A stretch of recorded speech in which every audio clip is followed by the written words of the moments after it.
दुनिया के दूसरे बुलंद तरीन सतह मुर्तफ़ा देवसाई के कुदरती हुस्न को बरकरार रखने के लिए महकमा वाइल्ड लाइफ के ज़ेर एहतमाम देवसाई क्लीन अप मुहिम के नाम से सफाई मुहिम का आगाज़ कर दिया गया है, जो एक हफ्ते तक जारी रहेगा।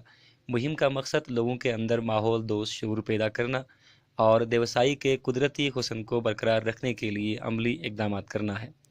जुलाई और अगस्त के महीने में बड़ी तादाद में सयाह इस हवाई मैदान, जिसे दुनिया की छत भी कहा जाता है, का रुख करते हैं।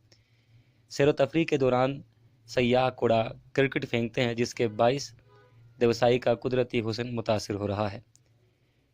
कंजर्वेटर महकमा वाइल्ड लाइफ मोहम्मद याकूब के मुताबिक इस मुहिम का बुनियादी मकसद लोगों के अंदर शऊर पैदा करना है। वो तमाम टूरिस्ट हजरात जो हमारे लिए बाइज़ एहतराम हैं, जो इस देवसाई नेशनल पार्क को देखने के लिए पूरे मुल्क से, कराची से, लाहौर से, पेशावर से, कोयटे से, इस्लामाबाद से यहाँ आए हैं, मैं आपसे यही मुल्तमिस हूँ कि आप इसकी खूबसूरती को, इसके नेचर को बरकरार रखें, यहाँ के इकोसिस्टम को कम अज़ कम डिस्टर्ब करें, ताकि इसकी खूबसूरती मेंटेन रह सके। और हम जो कोशिश कर रहे हैं इसकी खूबसूरती को मेंटेन करने के लिए ये सस्टेनेबल लेवल पर ये कायम व दायम रहे। ज़रूरत इस अमर की है कि हम माहौल दोस्त सरगर्मियों की तरफ राग़िब हों, ताकि सैरगाहों का कुदरती हुस्न और सैरगाहों में रहने वाले जंगली हयात आलूदगी के बुरे असरात से महफूज रह सकें।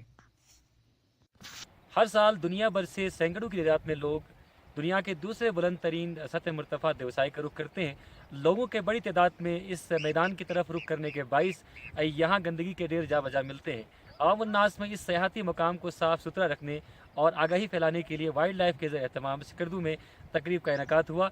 ज़रूरत इस अमर की है कि इस तरह के तकरीबात का इनेकात वक्तन फ़ौक्तन किया जाता रहे, ताकि आवाम के अंदर इन सैरगाहों को महफूज रखने और इसे साफ़ सुथरा रखने के हवाले से शऊर पैदा हो। मोहम्मद अली अंजुम,